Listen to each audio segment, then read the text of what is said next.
Welcome back to another episode of Steph's podcast, where I bring you weekly hacks, updates, and strategies around accessory dwelling units, specifically in California, but also soon to be nationwide.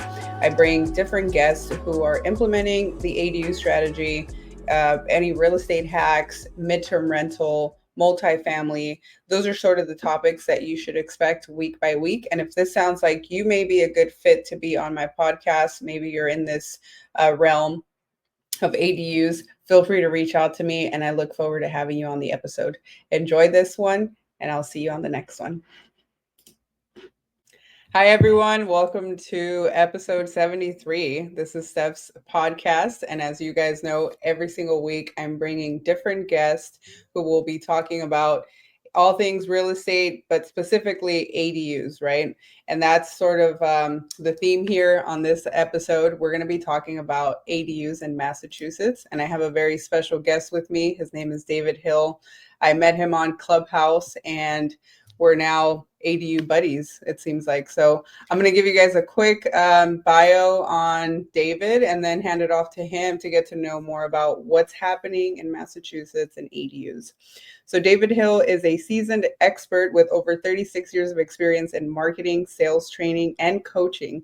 David is also the founder of Path to Sales Mastery and host of over 400 plus episodes. I'm on episode 73. So yeah, mad respect for having that many. You're on like episode 411. What do you mean 73? Right. Yeah, no, Okay. 73. This All one's right. Oh, my 73. bad. Yeah, I'm thinking about myself. See, No, I'm like, sorry about that. That's crazy. Yeah. The fact that you've done over I'm 400. on 73 I'm of barely on yours. Got 73. it. Yes, Okay. I'm barely on 73. My bad. I heard that so different than what you said, right? It's like, my bad. like So make sure you guys got to listen to his episodes. I mean, to his podcast. He's had some pretty cool people on there, like Gary Vee and Grant Cardone, which I'm a huge fan of both. I was actually watching a Gary Vee episode yesterday on the whole social media strategy, and just an update. It was a good, show to watch or episode. So I'll share that with you. But enough of his bio. As you guys can tell, he just has a wealth of knowledge, so much experience around coaching and marketing. And recently we touched base. He reached out to me and said, "Hey, Steph, ADUs are a thing in Massachusetts now. What's up?" And I was like, I don't know. Like I know a lot of what's going on in California and some of like the neighboring states, but it doesn't surprise me that it's now, a thing in Massachusetts, and it's going to continue to grow nationwide. So why don't you start off with telling the people a little bit more about you, and then educate us on ADUs in Massachusetts. Yeah, well, thanks for that great intro, and I'm honored to be on your show. And it's funny you said I'm episode 73, and I thought anyway, it's kind of funny how that happens, right? Yeah, I know. Anyway, but yes, selective thrilled. hearing. I'm thrilled to hear that I'm episode 73. That's awesome. When Gary Vee was on my podcast, he was supposed to be episode 100, but because of his because he didn't show up a couple times, I couldn't wait. So he ended up being episode 103. So when he first got on, if you listen to the episode, which I'm sure you did, he said, "Oh, episode 100." I says, Gary, episode 103. Late. And he goes, "Oh, well, I like that better." He was so quick. He's like, "Yes, I like that better." And then we just went into it. So anyway, maybe more than you guys needed to know, but I'm glad I'm here. I'm grateful to be here. And something interesting that I did not realize that ADUs have actually been around in Massachusetts since 2020. Just they really didn't go anywhere until about, I think it was it June of this year. I think it really became approved throughout the whole state. So now, not that you can just go anywhere in the state and say, "Hey, I'm going to do an ADU," but the state has approved it. So now every town, every county, every district has to get their act together and figure out, okay, how am I going to handle this ADU? What are our bylaws going to be, right? Because the ordinance is passed. So that's kind of what we're dealing with right now in Massachusetts. We're going down and we're talking to different town planners and the engineers, and a lot of them don't have any idea. They're just like, yeah, we're kind of working on this thing. So So that's a cool opportunity, for me here in Massachusetts, knowing more than some of the town planners know about it, right? Just from educating myself. So it's a great opportunity. Probably similar to you guys, Stephanie. Inventory is really, really low right now. In what's available, the prices are really, really high. So it just creates a great opportunity for homeowners to supplement their rent, create more value on their property, maybe support a family member, right? Maybe you have a senior a parent that needs a place to go, instead of sending them to a community. Exactly. Bring them, create an ADU. So it's just creating a lot of opportunities is what I'm getting at. Yeah, what I've been telling people is it just creates so much flexibility, right? Most of the ADUs being built here in California are passive income, or to house like elderly family members, which I'm assuming, out there may be the same trend. But I think every market is going to have different ADUs that cater to that market. For example, in Portland, you're going to see a lot of basement conversions. So those cater to just different types of people, right? In California, specifically Southern California, you have a lot of garage conversions. So there's different types of ADUs. I'm curious to know, and I read a little bit about the ordinance in Massachusetts, but can you give the listeners, just in case we have some investors wanting to invest in Massachusetts and they want to get familiar with these ADU ordinances, what are like the basic, requirements or building codes that are allowed with ADUs? Yeah, I mean, so what I would say probably is, I'm right in front of me on my computer. I have the mass.gov open. It tells everything you need to know is here actually on the state's website. As far as, and I would tell you that's probably the first place you should go, right? Get it from the horse's mouth, right? But I can tell you right now it's up to 900 square feet, right?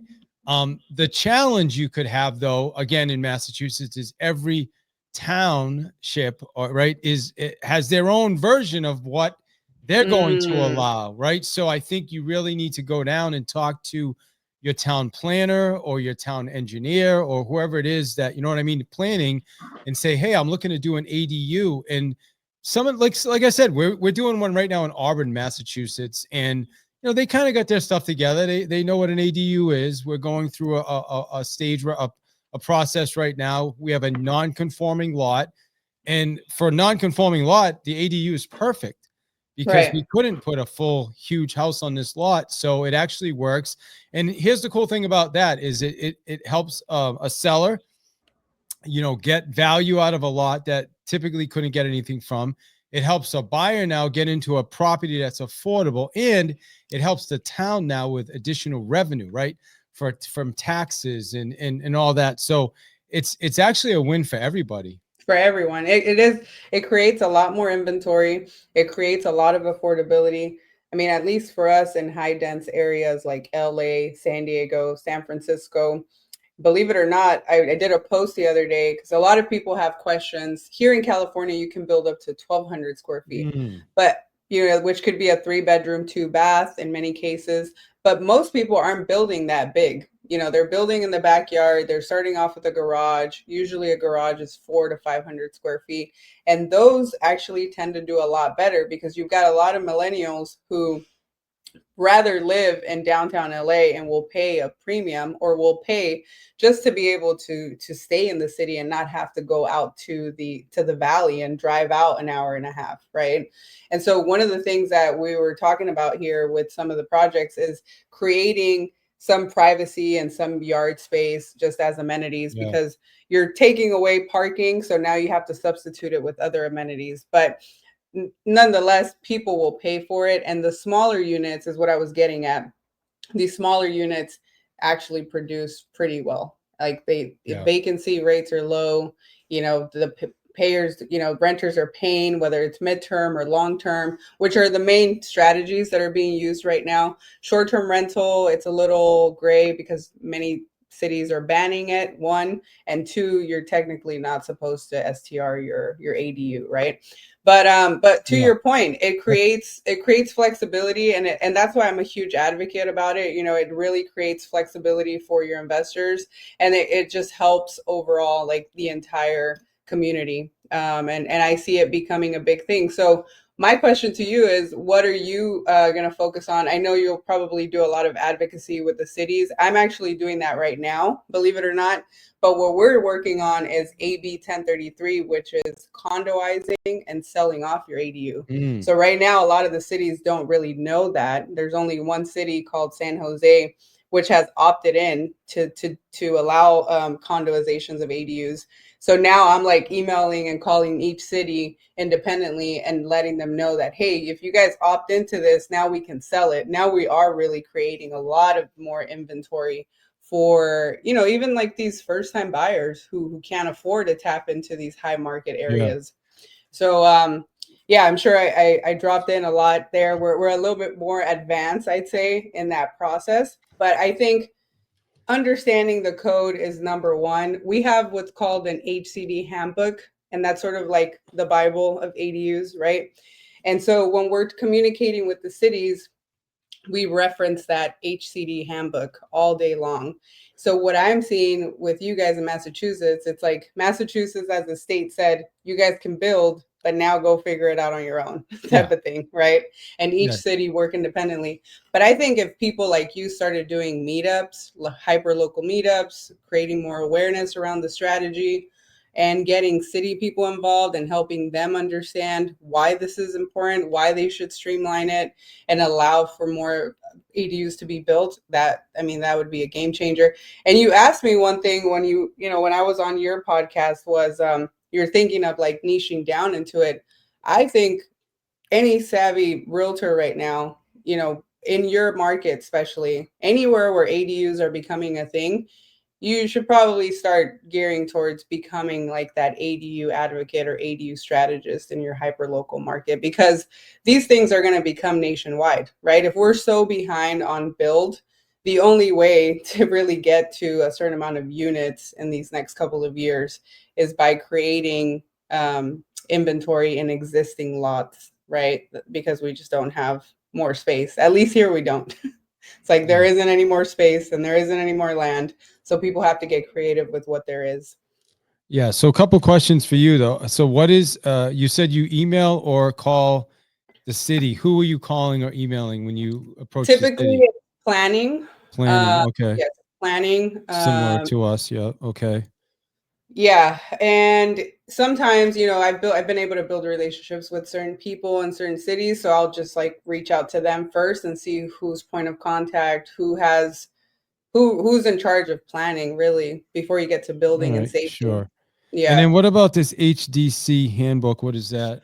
That's the California Department of Housing and Community Development Guide. So what happens a lot here with us is, you'll submit plans to build an ADU and they'll give you pushback. We still have that happen to this day in certain cities, certain pockets, certain people who work for planning and don't understand the government code will say, oh, well, you need sprinklers or the setbacks or the height requirements. And what you do is you reference this handbook and say, hey, because in California, we have a statewide ordinance where the state has said any person, any resident can build an ADU. Any resident can build an ADU with 4-foot setbacks. They have their height requirements. So we've kind of had the requirements laid out for us. Now it makes it a lot more easier for us to understand how to reference that code when talking to the people with the city. And, when working with people with the city, these are people who are just working their 9 to 5. They're not staying up to date with legislative moves, right? And their mindset is just a little bit different. So it does take a lot of educating. I will say that. Prepare to, have your emails ready to go, referencing what can be allowed and what can't. And so in your case, it would have to be very hyper local specific. But with that, besides the city, it comes down to also having a good contractor, right? And so building a team around that, having a good architect that is familiar with the ADU process and that ADU ordinance in that specific city, making sure the contractor and architect are in sync, just like the realtor and the lender, right? And yeah, that's been the biggest hurdle, I think, for us, is communicating with the cities, making sure they're up to date with what's allowed and what's not. And then financing. We talked about like ARB, and that's a whole other topic that we probably need to do another episode for. But the fact that you're already like jumping on this is really exciting, because now you'll be my point of contact for any investors who want to buy with the intention of building in Massachusetts. I think that's the other piece of it. I get a lot of realtors who reach out to me and say, well, how do you make money off of this, Steph? Like, how do you monetize the whole ADU movement? And I think it's a long-term play. I have a lot of investors who come and work with me simply because I know the strategy, right? Yeah. So if they're going to buy a property or do a 1031 exchange or whatever the case is, they're coming to work with me because they know I can vet out the property and also not just the property, but the city, right? Yeah. And so those are just some key points that I think have helped. But 100%, I'm excited to see your journey in this ADU movement. Sweet. Yeah. Awesome. Me too. So I'll tell you something that recently happened. We we had a couple, we found out that which I don't know, I didn't know this, but you cannot have an ADU as a rental property. Well, you can rent it, but you have to reside in one of the units. So it's not like you could take a property, add an ADU, and then rent all the units. You would be, I don't know. I mean, I'm not sure how they would. Anyway, we had that here, but they removed it did they last year. change it? Okay, got it. Yeah, we had it up until 2025, but then they removed the certificate of occupancy, except for junior ADUs, which are the smaller ones. Okay, and then the other issue we had was we actually were thinking about doing an ADU at our own property, because we got a large yard, we've got 3 garages, we've got but then we'd have to, we have a septic system though, so we can't hook up it up to the septic, so that eliminates excuse me, that if you have septic, it's like a lot more challenging unless it adds cost. Yeah, you'd have to put in a larger system, which just doesn't make sense. So anyway, yeah, I mean, it's something I'm excited about. I just keep putting content out about it. We have we're building a team right now. We have a lender. We have and speaking of how do you make money on it too? Like, I have a couple builders that are like, hey, you bring me somebody that wants to add an ADU to their property, I'll give you 5% of the build cost, whatever it is, right? Exactly. So just giving a name as a realtor, and then they build it, say it's 150 grand, and we get a check for 7,500 when it's done. You know what I mean? So that's another way, source of helping people and earning. And same with the architects. So architects are doing the same. So it's building up that team and making sure you have relationships established, trust relationships with these people. I have my design and build firm, ADU West Coast, who I refer my business out to, and I'm sort of like an extension of their brand, and we do a lot of collaborations. We're actually having an ADU investors meetup December 20th in Huntington Beach, and I'm also having an ADU tour in Hermosa Beach. So the other thing, that I found very helpful is doing ADU open houses, because you can't go to the MLS and find a whole bunch. I mean, now you could, because we have our own like ADU category in the MLS, but you can't filter out so many properties that have an open house. And so what's really become a thing here is doing ADU tours or ADU open houses, because that's really the only way that people can actually get to see these units and see the quality of the work, the layout, the functionality of it.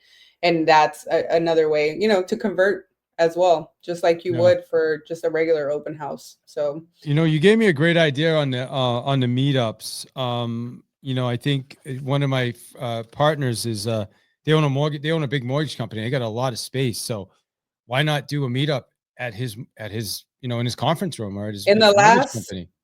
David, in the last 3 years, I've done over 25 meetups, all in Southern California. Do you have a blueprint for the meetup? I do. I have a meetup checklist, and I have, if you go to adumeetups.com, you'll see all the meetups that I've done. adumeetup.com. Meetups. Meetups. All right, cool. And you have a community, right? I do.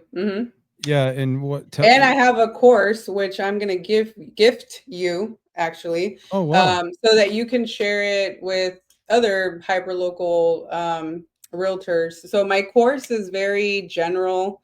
I tried to make it very general, but I use California as like the case study so that a realtor who takes the ADU play course becomes sort of like an ADU specialist. And what I cover in the course is exactly what we're talking about, is like, how do you build that team? And then how do you have these conversations with buyers and sellers, right? Like one hack as a realtor, I'm sure you have a list of past clients. You can reach out to all your past clients and analyze their portfolio and look at ways that you can either build more ADUs or help them buy and build ADUs, right? They can leverage their equity and go out and grow the portfolio. But people don't know how to do this. They're living their day every day and, you know, minding their business, working, life. And so if we come at it from that angle, you're not only providing value, but you're really like setting yourself apart from your typical agent who's just calling, you know, during the holidays, just like checking in. Hey, So I got a pie. I got a pie yeah. for you. I'm going to deliver your pie. Right. Happy Yeah, nothing Thanksgiving. wrong with pies, I guess, but you know, get it. Yeah. No, but it's a great touch point. So yeah, I think meetups was the best way that I was able to not only build my brand here locally, but really build a network, because it's so quick. I mean, it's such a small world. You'll know who are the good builders, who are the ones that have good rep, who are the ones that are doing, you know, a lot of business in certain markets, just like you do with realtors, right? You sort of vet everybody out, and that's a very important step, because what people don't talk about is the time frame that it takes to build these out. It takes on average 10 to 12 months to build out a garage conversion, right? Even though the garage is already there, the entire process itself to have it have its own address, get the permits approved, and do it the right way is going to take you about a year.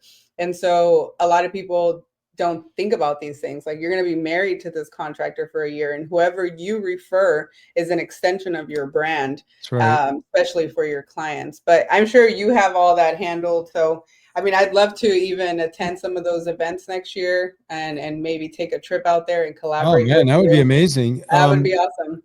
So how do I get involved in your community? Is there a link or a place I I'm gonna go? send you a link, yeah, for Okay. All the right. school community, and then how can All right. people also connect with you? Because I know you have so much value that you give, and I want people who listen to this podcast. I want you guys to know, like, if you're thinking of anything ADUs, you guys have a point of contact in Thank Massachusetts. you. I Yeah. appreciate that.